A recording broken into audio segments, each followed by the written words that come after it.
Hi everybody, welcome. Today we're going to be going over the captivating realm of the Thai Constellation. This wonderful beauty before you. We're going to go over how to take care of her. We're going to talk about her characteristics. This is not an inexpensive houseplant, but it is kind of rare. We do want to do a shout out though to Phil at Florida Nursery Mart, because we've done a video where we did a nursery tour. What was it, last year? Well, it was back in 2024, and God, almost a year ago maybe. Sure. And Phil has these wonderful ones for sale at his nursery. They're of different sizes. Should I ask Phil, should we buy it? Should we try to buy it? Should we try to buy it, Amy? No, you can't fit it. Oh, you guys walk home and I'll put it in the car, and then got one for ourselves because we just love the plant so much. It's just so adorable. And we want to share with you how you can grow this one in your home. So, you all ready to dig in? Sure am. Let's grow.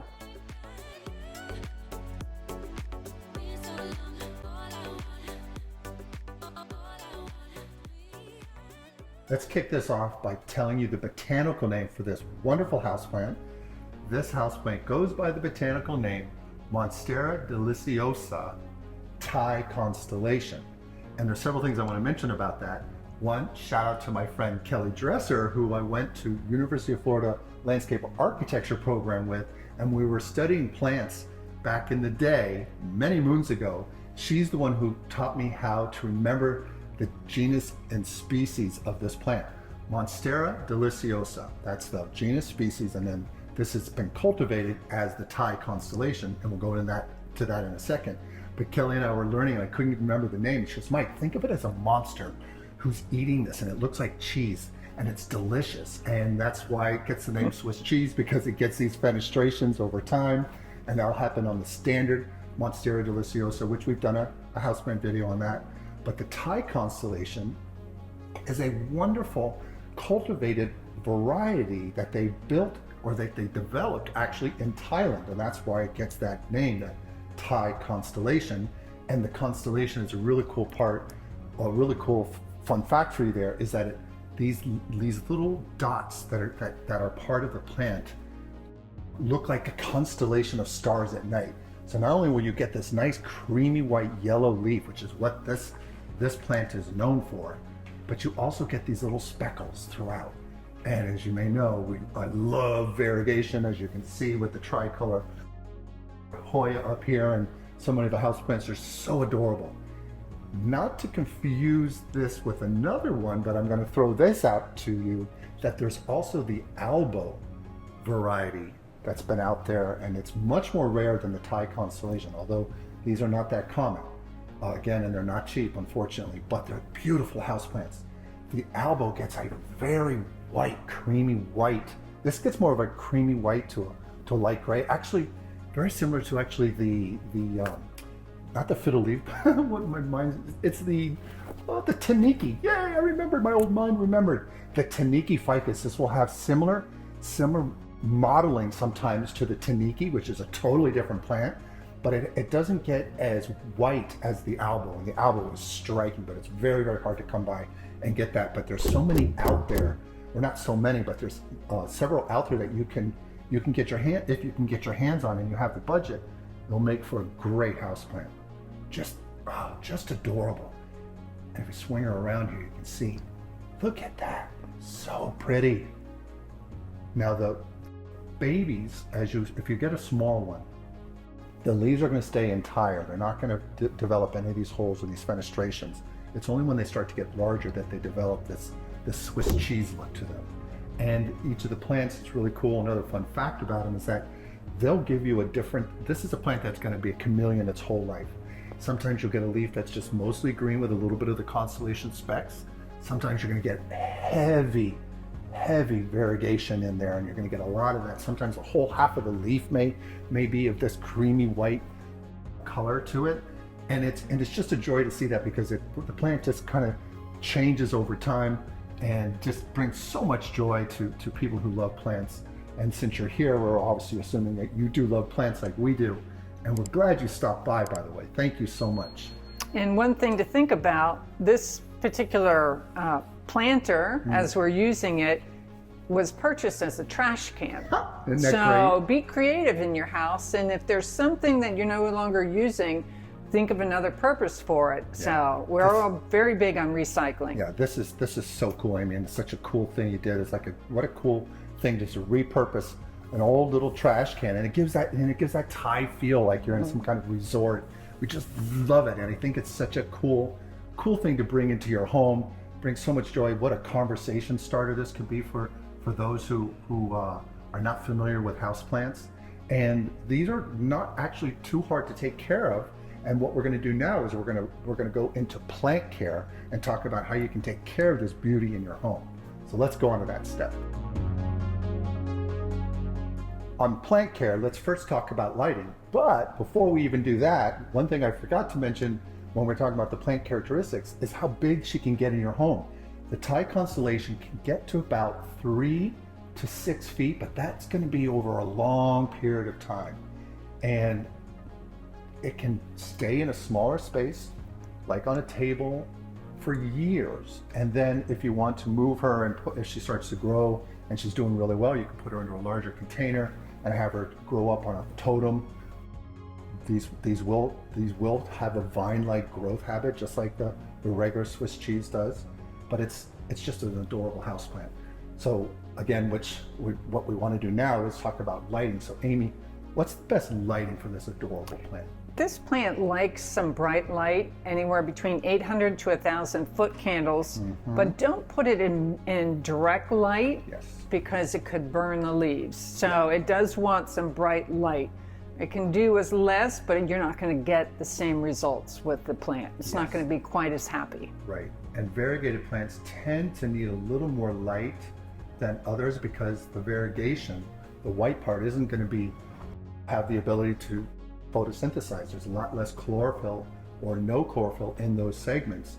So the other parts of the plant have to do the heavy lifting. You have to work a little harder. So they have to work a little bit harder, but it's still very efficient with the way that plants, just the way plants can photosynthesize. I think is magic. It's like one of those things that just I'm amazed by that ability, that the whole world revolves around you guys, because they're the ones who are a major part of our food chain.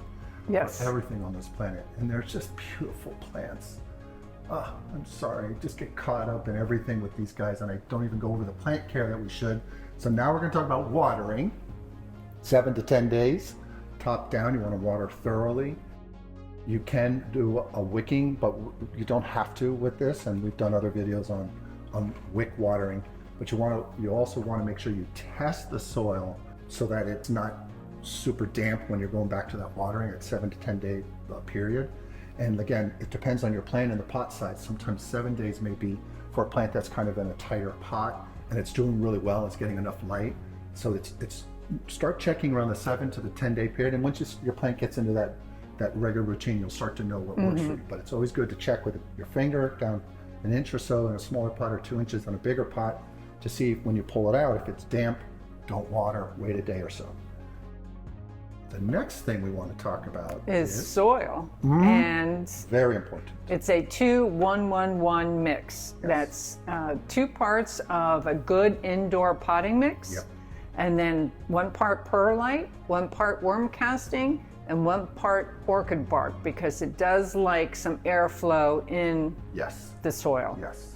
For the roots. Yeah, and it's native habitat in South America. That's what they like. Again, this was hybridized in Thailand. That's where it gets the name from. But the plant loves that well-drained mix. So the soil and water work well together, because you don't want a heavy soil. And if you water it every 7 to 10 days, it may still hold water deep in there, and it can cause a root rot issue. So root rot is probably with tropicals a big thing you have to be careful of, and also leaf burn from lighting. So those are very important. We'll talk about pests in a minute, but those are some of the main takeaways you want to make sure you're always aware of with taking care of houseplants.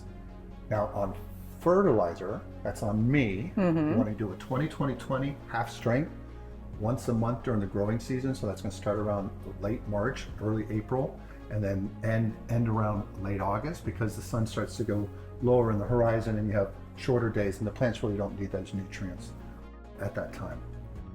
And now I think Amy's going to talk about what? Temperature and humidity. Temperature and humidity. Yes, and it's somewhere between 65 and 80 degrees Fahrenheit, temperature-wise, so perfect for indoor homes. Yes. It likes a little bit higher humidity, about Yes. 60%. In the Yes. homes, we ranged in the 40% 40s. range. Yeah. You know, so watering is important for these plants to provide that extra humidity needed. And we've done videos on plant hacks that we've found it work really well. You can always use a pebble tray to increase localized humidity under your plant, but if you have her in something like this really cool container that Amy has, you can put a plant inside a sleeve, another sleeve, a larger pot, and put leca in there at the base, and that overflow water will go into those leca pebbles, and we'll show you up close that video so you can see that.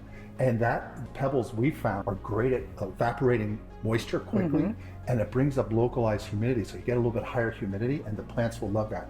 And it's important, you want to get that humidity higher for these guys, because they can sometimes look a little peaked if they're really dry with homes that have low humidity. Right. These plants want a little bit higher humidity, so that's one thing that we found that works very well for monsteras in general and the Thai Constellation. Oh, so pretty. So now that we talked about fertilizer, You're talking about there Pest. Oh, I have to talk about Pest. Yeah. Why is that my thing? Because you're such a good pest talker. On pests, you have to be careful of mealybugs, spider mites. Aphids not so much inside, but you do have to be aware of those things, aware of those pests. And you can use neem oil, or especially with mealybugs, you can also, if you only have a light infestation, you can put a little bit of alcohol in a Q-tip and then just touch the mealybugs there, and that will kill them. But neem oil is good too. Or safer soap. You can do that.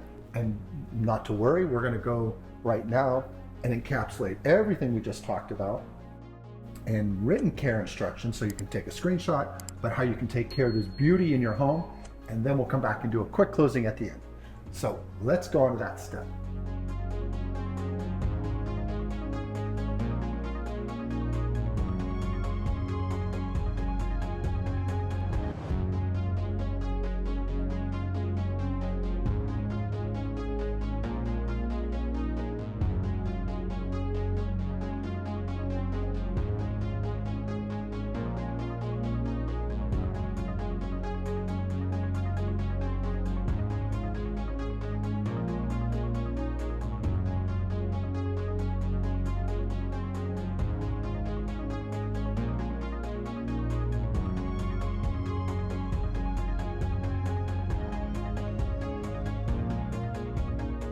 Thank you so much for joining us today. Did you have a good time, Amy? Absolutely.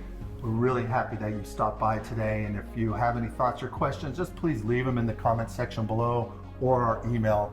And remember to like and subscribe, because we like to build the channel and bring this forward to as many other plant lovers out there as we can. And until the next video, Bye. Please remember to like, subscribe, and hit the notification bell. And tell your friends and family. We post videos weekly. Thanks.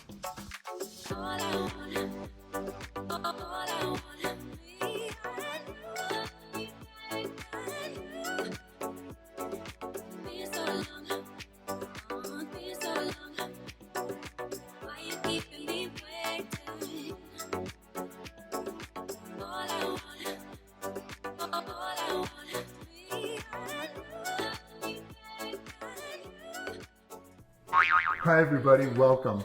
Today we're super excited. Oh my goodness.